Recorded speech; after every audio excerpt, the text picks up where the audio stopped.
Hello everyone, कैसे हैं आप लोग। आज हम कंटिन्यू करेंगे क्लास 9 का chapter structure of atom. Last lecture में हमने J Thomson model of atom हमने पढ़ लिया था। आज हम बात करेंगे Rutherford's model of an atom. चलिए स्टार्ट करते हैं। रदरफोर्ड्स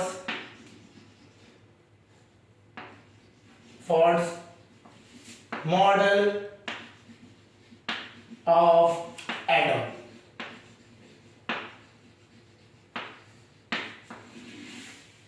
जे थॉमसन जी ने जो मॉडल दिया था उसमें एक लिमिटेशन थी। हमने उस लिमिटेशन को पढ़ा भी था कि वो एक्सप्लेन नहीं कर पाए थे रदरफोर्ड के एक्सपेरिमेंट को। अब पहले हम बात करते हैं इस मॉडल को समझने के लिए उनका एक्सपेरिमेंट हमें बहुत जरूरी है पढ़ना। चलिए स्टार्ट करते हैं रदरफोर्ड का एक्सपेरिमेंट। क्या एक्सपेरिमेंट हुआ करता था, क्या किया था उन्होंने, ये देख लेते हैं। एक्सपेरिमेंट किया था उन्होंने एक अल्फा सोर्स, ये कहते हैं अल्फा पार्टिकल सोर्स। ये है आपका अल्फा पार्टिकल्स का सोर्स, ठीक है। अल्फा पार्टिकल का सोर्स लिया, इसे एक्टिवेटर से ज्वाइन कर दिया, ठीक है। इससे हुआ क्या, जैसे ही इन्होंने ऑन किया इससे अल्फा पार्टिकल्स निकलने लगे in the form of straight path में, ठीक है। ये इधर उधर डेविएट ना करें, तो इनको क्या किया गया, एक प्रॉपर ट्यूब से एक लाइन से वे क्रॉस किया गया, ठीक है, जिससे कि ये इधर उधर डेविएट ना हो। ये सारे एक स्ट्रेट लाइन में ही एक्सेलरेट करा के भेजे गए, तो ये सारे स्ट्रेट लाइन में आगे जाते रहे, ठीक है। इस तरीके से अल्फा पार्टिकल्स इन्होंने एक्सेलरेट कराए, ठीक है। ये अल्फा पार्टिकल सोर्स था। इससे क्या हुआ, ये अल्फा पार्टिकल्स जा रहे हैं। अल्फा पार्टिकल्स, अल्फा का सिंबल होता है ये, इस तरीके से हम अल्फा का सिंबल बनाते हैं। तो अल्फा पार्टिकल्स क्या हुए, ये सारे एक्सेलरेट करा दिए गए, एक आगे को जा रहे थे। अच्छा, इन्होंने क्या किया, सबसे ज्यादा पतली, मतलब अगर आप कह सकते हैं सबसे पतली शीट ऑफ मेटल यूज करी। तो इन्होंने देखा कि सबसे ज्यादा वैल्यूएबल शीट कौन सी होती है, सबसे ज्यादा पतली शीट किसकी बन सकती है, दैट इज फ्रॉम गोल्ड। तो गोल्ड की इन्होंने एक शीट ले ली, तो ये गोल्ड शीट उन्होंने यहां पे रख दी रास्ते में। तो ये आपकी इन्होंने क्या किया, गोल्ड शीट को यहां पे इस तरह से रख दिया। और ये गोल्ड शीट बहुत बहुत ज्यादा पतली थी, ठीक है। इसकी जो थिकनेस है वो बहुत कम है, इट इज अप्रोक्सीमेटली 100 एटम्स के अराउंड थिकनेस होती है। 100 एटम बहुत कम होते हैं। बहुत पतली थिकनेस की गोल्ड शीट इन्होंने लगा दी। और इन्होंने क्या किया, इसके चारों तरफ इस गोल्ड शीट के आसपास ये एक कलेक्टर, ये जो है ये आपको बेसिकली क्या है, सेटअप लगा दिया, जो कि बेसिकली कलेक्टर है, अल्फा पार्टिकल कलेक्टर, या ये स्क्रीन जो कह सकते हो, स्क्रीन थी ये पूरी जो स्क्रीन है, ये पूरी स्क्रीन क्या है, कलेक्टर की तरह काम करती है। ये पूरी स्क्रीन में अगर कोई भी अल्फा पार्टिकल आके हिट करेगा तो यहां पे पता लगेगा। ये जो पूरी स्क्रीन, इसके चारों तरफ इन्होंने स्क्रीन लगाई, तो इस तरीके से ये स्पेशल टाइप की स्क्रीन है जो क्या करेगा, अल्फा पार्टिकल्स को डिटेक्ट करेगा, ठीक है। तो ये अल्फा पार्टिकल सारे के सारे गोल्ड फॉइल पे गिरे। अब उसके बाद क्या हुआ, इन्होंने देखा कि काफी सारे अल्फा पार्टिकल्स स्ट्रेट ही चले गए, कुछ पार्टिकल्स इधर मूव करे और कुछ बाउंस बैक कर गए। तो इनकी ऑब्जर्वेशंस थी, वही ऑब्जर्वेशन ऐसी थी जिनको आपके जे थॉमसन समझा नहीं पाए थे। तो ये एक्सपेरिमेंट था। एक्सपेरिमेंट समझ आ गया होगा। एक अल्फा पार्टिकल सोर्स लिया, उस अल्फा पार्टिकल सोर्स को हमने एक्टिवेट किया, अल्फा पार्टिकल निकलने लगे। अल्फा पार्टिकल निकलते हुए आपके आगे आ रहे हैं। ये अल्फा पार्टिकल बहुत ज्यादा एक्सेलरेट करा दिए गए स्पीड से, तो ये आगे को निकलते हुए आ रहे हैं। जैसे ही आगे आएंगे तो आगे क्या है, गोल्ड फॉइल रख दिया। गोल्ड फॉइल क्या है, बहुत ज्यादा पतला होता है। इस पतले होने की वजह से अल्फा पार्टिकल क्या करेंगे, हिट करेंगे, ठीक है। तो हिट करने के बाद जे थॉमसन जी की अगर हम बात करें, जे थॉमसन जी ने कहा था कि एटम क्या है, एक सॉलिड स्फीयर है, उसमें इलेक्ट्रॉन एम्बेडेड है। ये तो कंसेप्ट था, ठीक है। बट अगर ये सॉलिड होता तो इससे गोल्ड फॉइल को आगे कुछ जा पाता, कोई भी अल्फा पार्टिकल क्रॉस नहीं कर पाता। अगर ये कंप्लीटली सॉलिड होता तो अल्फा पार्टिकल क्रॉस नहीं कर सकता था, लेकिन यहाँ अल्फा पार्टिकल क्रॉस कर गया। तो यही चीज थी जो जे थॉमसन जी से पूछी गई और वो समझा नहीं पाए थे रदरफोर्ड के द्वारा। जो रदरफोर्ड जी ने एक्सपेरिमेंट किया था इसे कहा गया alpha particle scattering experiment. Alpha particle scattering experiment, ठीक है। ये एक्सपेरिमेंट का नाम था alpha particle scattering experiment. Clear है? तो इस तरीके से आपके जो rays of alpha particles gold foil के ऊपर लाइट मतलब आपके ऊपर इंसिडेंट करे गए, इंसिडेंट होने की वजह से टकराए इन पे। इनका माइंडसेट ये था कि अगर ये जो है गोल्ड फॉइल है ये सॉलिड मतलब सॉलिड से बनी हुई है, इससे आर पार कुछ होगा नहीं, अल्फा पार्टिकल पीछे दिखाई नहीं देंगे। But alpha particle maximum alpha particle आगे चले गए थे, तो इसी वजह से इन्होंने क्या है क्वेश्चन क्रिएट कर दिया जो कि जे थॉमसन के मॉडल को फेल करता है। क्लियर? अब इन्होंने क्या किया, इनकी ऑब्जर्वेशन समझते हैं। ऑब्जर्वेशन क्या क्या थी, चलिए इनकी ऑब्जर्वेशन देखते हैं। ये लिख लेते हैं ऑब्जर्वेशंस।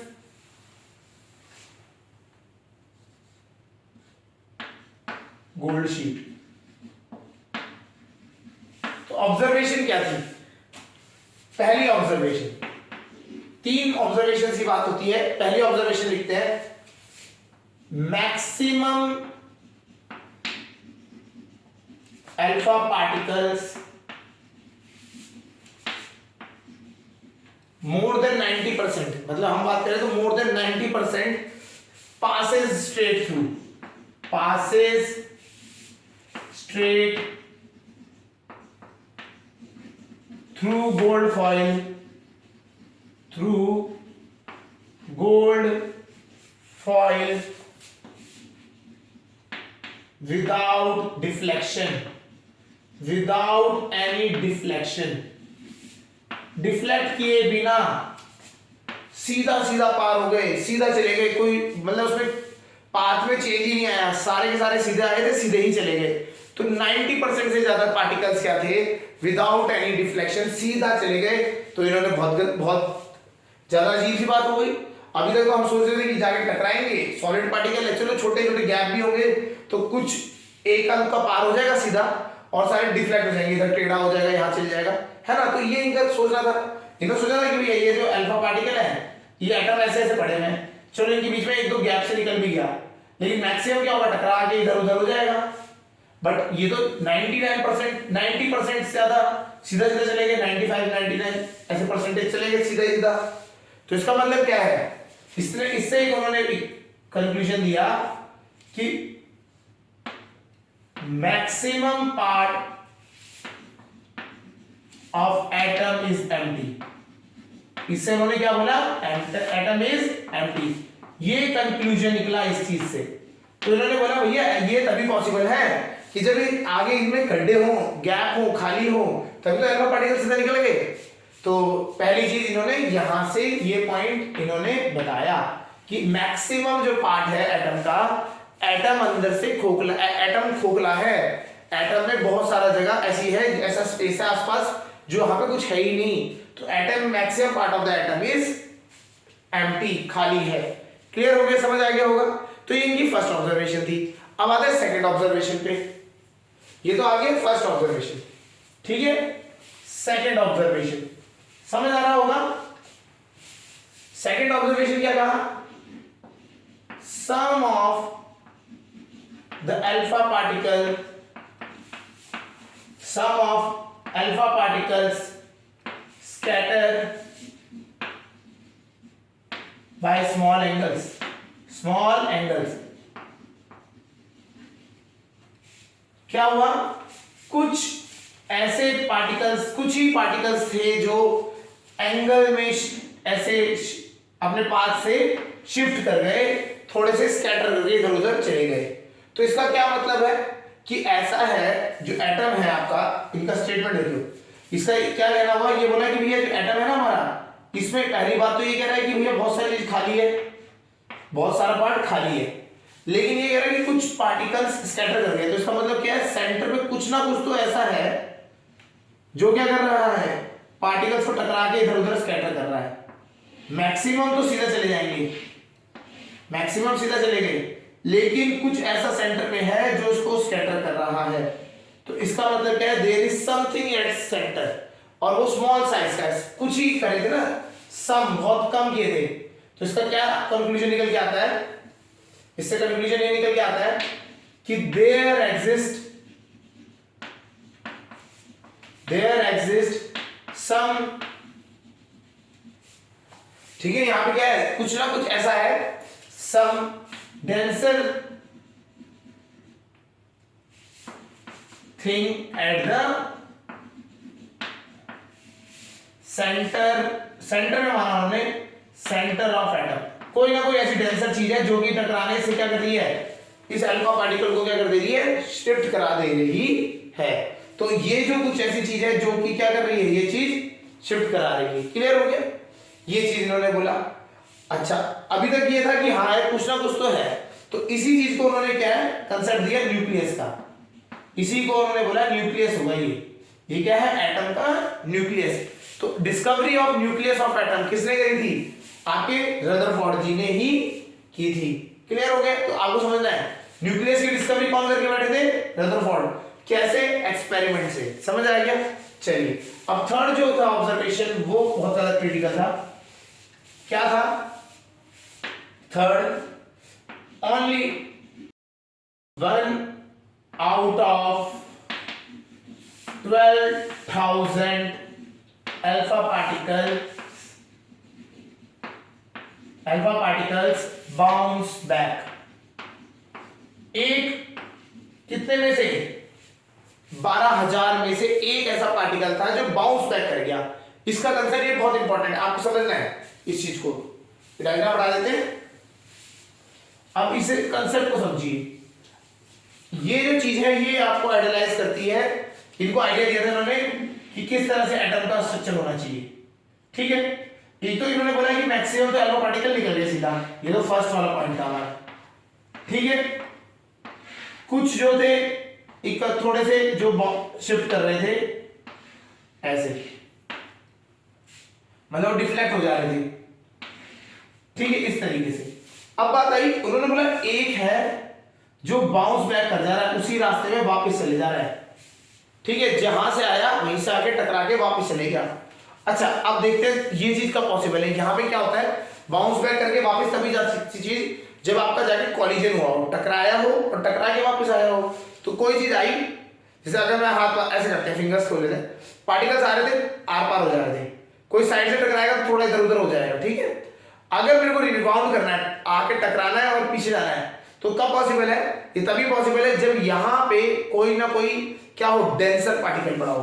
तो इन्होंने बोला जब राउंड, ये कब हो सकता है, अगर ये हल्की चीज होती, पहली चीज अगर ये चीज लाइटर होती, हल्की होती, तो अल्फा पार्टिकल इससे आता, इसको भी धक्का मार के इसको थोड़ा साइड कर देता, आगे चले जाता, इस चीज को भी आगे ले जाता, लेकिन आगे नहीं जा रहा है, खुद बाउंस बैक हो जा रहा है। तो ये क्या है, ये चीज डेंसर है। पहली चीज उन्होंने यहां से बात करी, बोला ये डेंसर है। तभी क्या हो रहा है, ये टकराने के बाद पार्टिकल्स को एंगल पे शिफ्ट करा दे रहा है, खुद नहीं हिल रहा, ये सेंटर पे पड़ा रहेगा, तो मतलब ये डेंसर है। पहली चीज समझ आ गई। अच्छा, अल्फा पार्टिकल्स जो होते हैं, अल्फा पार्टिकल्स हमेशा पॉजिटिव होते हैं, पॉजिटिव चार्ज होता है।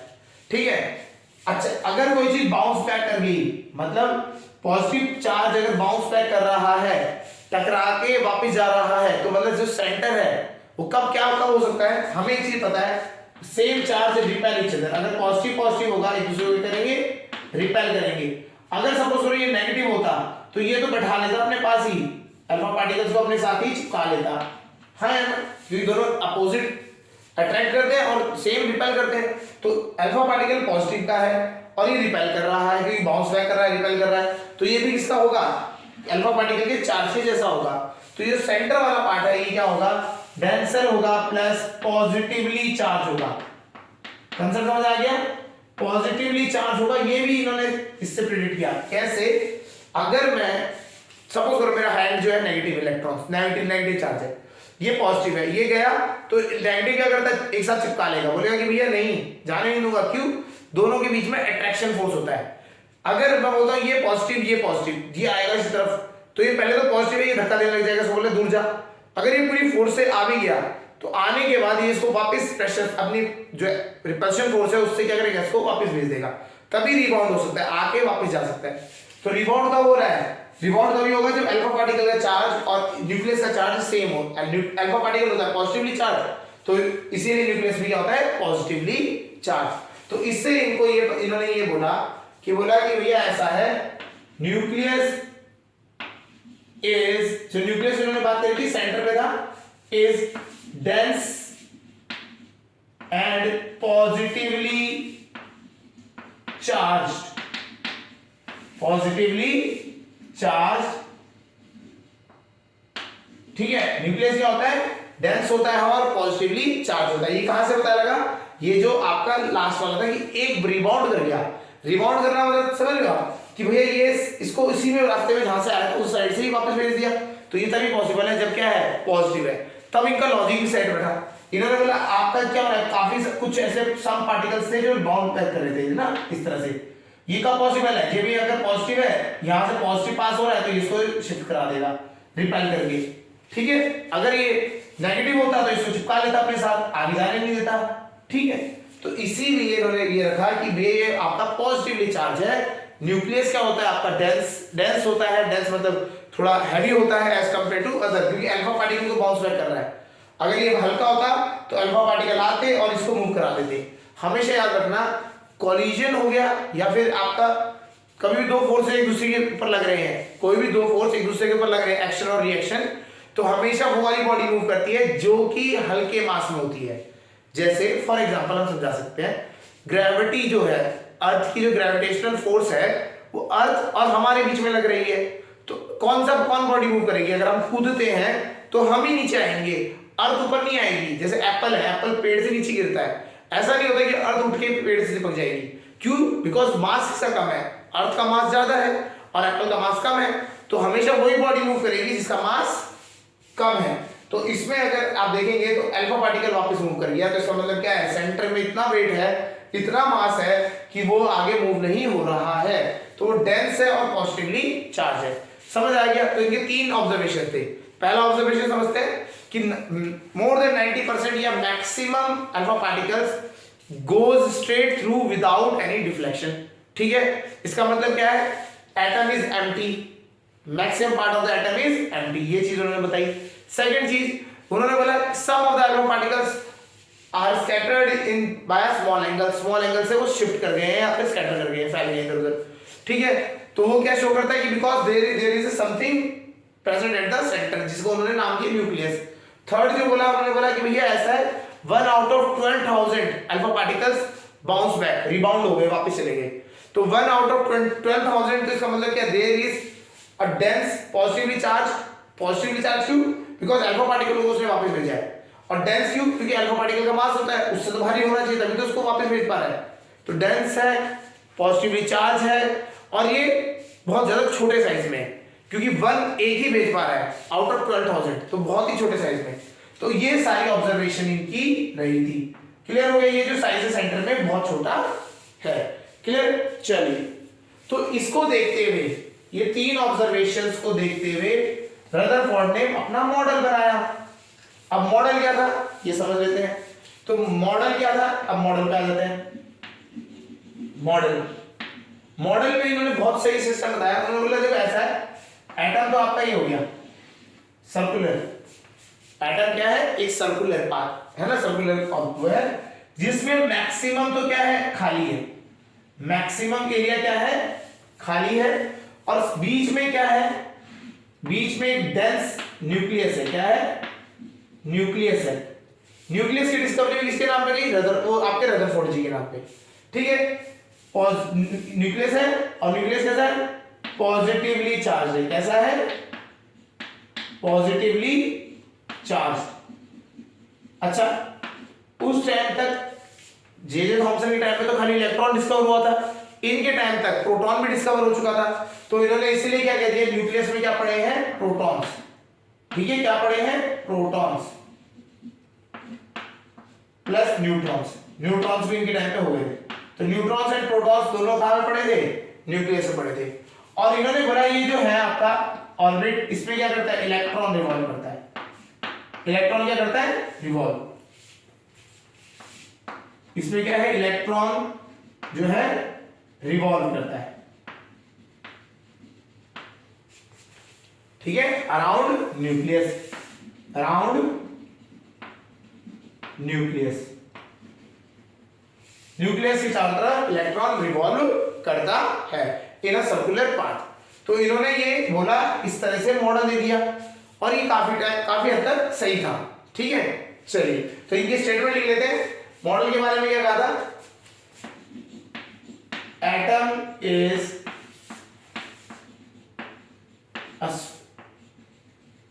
a sphere with a dense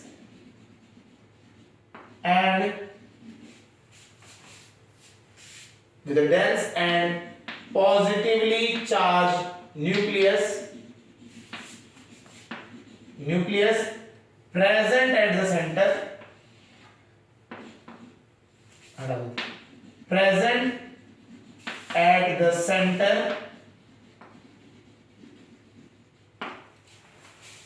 ठीक है।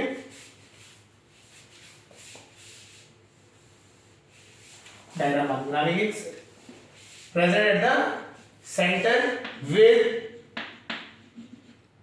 Electrons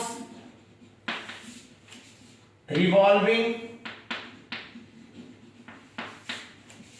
around in circular orbits, तो इन्होंने ये इस तरीके से ऑर्बिट में घूमता है। तो ये आपका पॉजिटिव हो गया न्यूक्लियस और ये इलेक्ट्रॉन इसमें ऑर्बिट में घूमता है।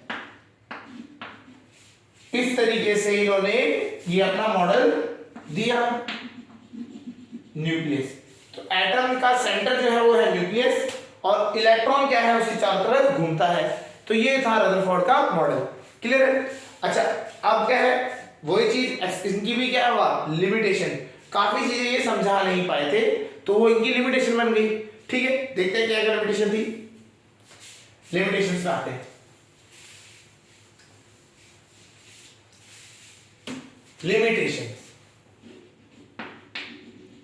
लिमिटेशंस,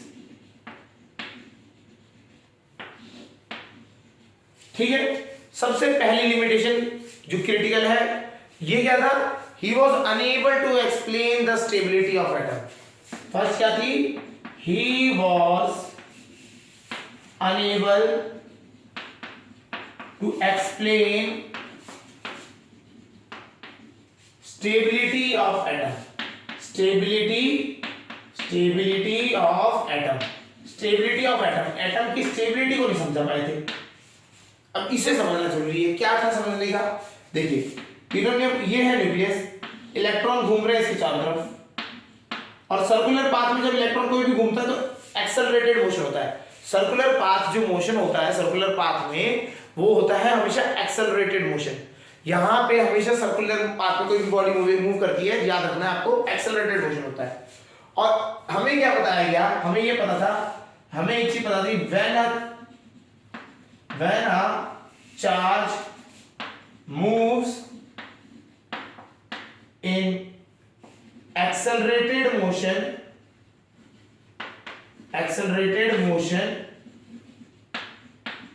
it radiates energy, जब भी एक चार्ज एक्सेलरेटेड मोशन में मूव करेगा, अगर आप उसको एक्सेलरेट करा देंगे, चार्ज ले लिया, उसको ए एक्सेलरेशन दे दिया, तो ये अपने अंदर से एनर्जी रेडिएट करेगा, एनर्जी बाहर निकालेगा, ठीक है। तो इलेक्ट्रॉन क्या कर रहा है, इलेक्ट्रॉन भी घूम रहा है और जब घूम रहा है सर्कुलर मोशन तो एक्सेलरेटेड मोशन कर रहा होगा, तो ये रेडिएट करेगा अपनी एनर्जी क्या करेगा, रेडिएट करेगा, radiates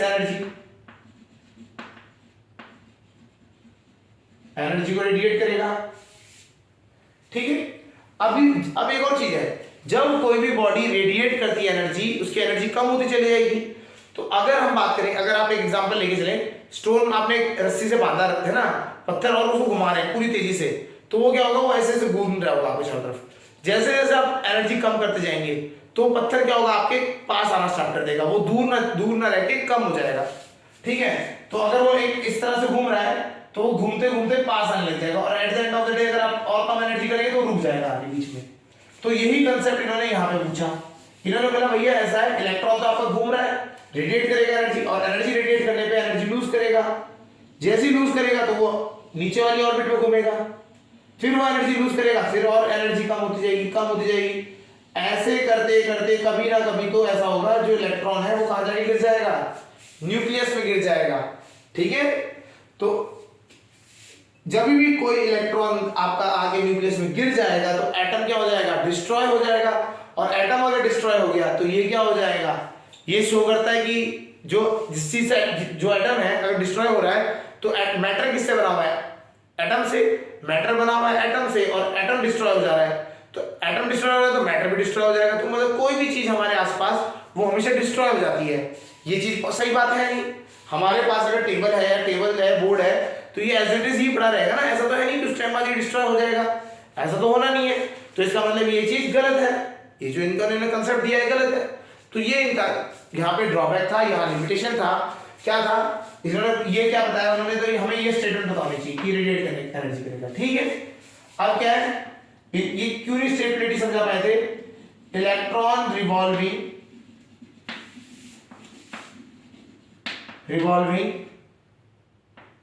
will accelerate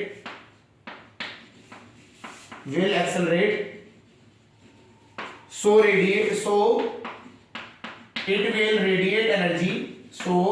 it will radiate energy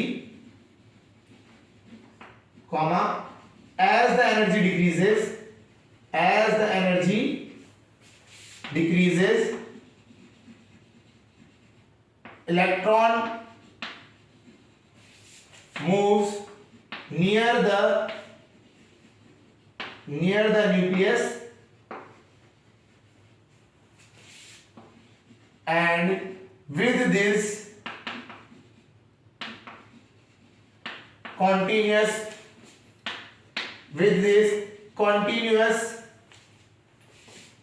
radiation electron will fall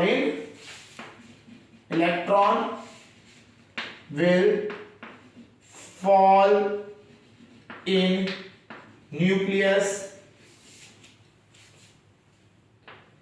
thus atom is not stable। तो ये जो कंसेप्ट, ये जो पूछा गया, इसको वो एक्सप्लेन नहीं कर पाए। इनका लॉजिक सही था कि लॉजिक तो सही है, इलेक्ट्रॉन घूम रहा है, एक्सेलरेटेड मोशन करेगा तो एनर्जी रेडिएट करेगा, जब ये एनर्जी निकाल देगा अपनी अंदर से तो इसकी एनर्जी कम हो जाएगी, और जब एनर्जी कम हो गई तो ये कम छोटी ऑर्बिट में घूमने लग जाएगा। जैसे जैसे छोटी ऑर्बिट में करते लास्ट में जाके न्यूक्लियस में जाके वो हिट कर जाएगा, और जैसे ही वो न्यूक्लियस में हिट करेगा तो एटम क्या हो जाएगा, खत्म हो जाएगा। और यही चीज वो समझा नहीं पाए थे। तो Rutherford was unable to explain this. ये जो क्वेश्चन पूछा गया था, ये अनस्टेबिलिटी को ये समझा नहीं पाए थे। समझ आ गया? तो ये इसीलिए इनका मॉडल जो था वो फेल हो गया। क्लियर? चलिए, एक तो लिमिटेशन, पहली लिमिटेशन ये हो गई। दूसरी limitation,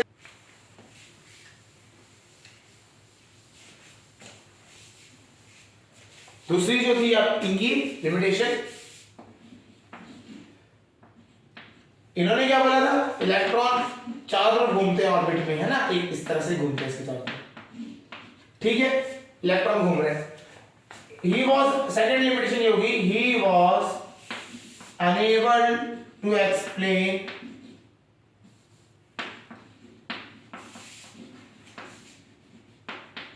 the distribution of electron, the distribution of electron, distribution of electron in the orbits। जो इन्होंने ऑर्बिट बात करी उसमें इलेक्ट्रॉन कैसे डिस्ट्रीब्यूट है। देखो, एक इलेक्ट्रॉन है तो ठीक है, अब दो इलेक्ट्रॉन है तो इसी ऑर्बिट में है। सपोज करो जैसे बाद में जाके एटम्स में, तो एटम के साथ इलेक्ट्रॉन्स बढ़ते चले जाते हैं। गोल्ड में चले जाइए या कैल्शियम का एग्जांपल लेते हैं। कैल्शियम में होते हैं, अगर हम बात करें एटॉमिक नंबर होता है 20, तो उससे 20 इलेक्ट्रॉन्स होते हैं। वो 20 इलेक्ट्रॉन्स कहाँ हैं, सारे के सारे एक ही ऑर्बिट में घूम रहे हैं, कहीं आगे पीछे घूम रहे हैं, तो ये एक्सप्लेन नहीं कर पाए थे। तो ये भी इनकी लिमिटेशन थी तो ये दोनों लिमिटेशन, पहला स्टेबिलिटी और डिस्ट्रीब्यूशन, ये दोनों चीजें वो समझा नहीं पाए थे। ये इनकी यहाँ पे क्या हो गया, रदरफोर्ड की लिमिटेशन हो गई, इसलिए मॉडल इनका क्या हो गया, फेल हो गया। अब इन लिमिटेशंस को सॉल्व किया, नेक्स्ट हमारे जो आए थे वो है बोहर्स मॉडल। उन्होंने आके अपना एक मॉडल दिया, इन्होंने इनकी लिमिटेशन जो थी वो कैंसिल आउट करी, मतलब समझाई, उनको एक्सप्लेन किया, एक वैलिड रीजन दिया और उन्होंने अपना मॉडल सामने रखा। तो नेक्स्ट मॉडल जो हम पढ़ेंगे that will be Bohr's model of atom. Clear? चलिए आज के लिए इतना करते हैं। ओके।